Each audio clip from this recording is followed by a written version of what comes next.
O Centro de Estudos Galegos da Universidade de Kiel é o máis novo da Alemanha.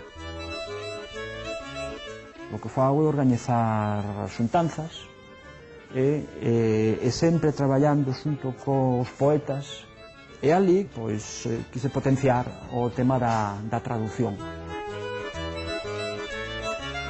Trasladar dende o idioma galego ao alemán imaxes e símbolos ás veces crea problemas na recepción do idioma, no caso do alemán, que é un idioma realmente moi esculpido e moi establecido. Foi tamén moi enriquecedor ver que os nosos textos pois, funcionan noutros idiomas.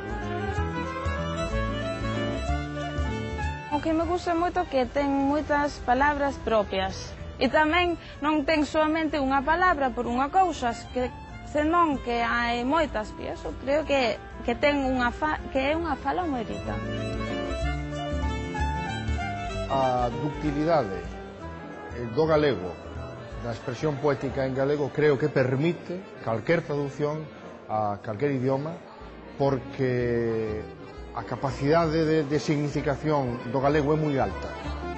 A literatura galega está á altura no plano estético de calquer literatura europea.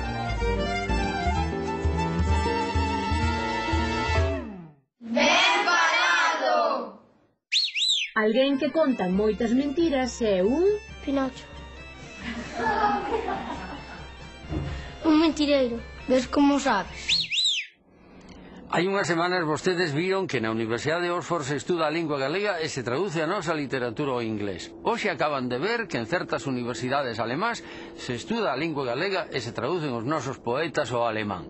É posible que algúns de vostedes que chegaron a Alemanha en tempos moi difíciles e que viron na lingua daquel país unha muralla difícil de franquear pensen que o que lles mostramos é unha fantasía da televisión. Eu asegurolles que os mozos e mozas que oíron falar alemán son alemáns de pura cepa e non teñen de malceiros galegos. E isto é unha mostra de como medrou o prestixio da lingua galega nos últimos 25 anos. E contámoslo para que vostedes gocen esta lingua e para que lla transmitan aos pequeniños sabendo que lles transmiten un tesouro.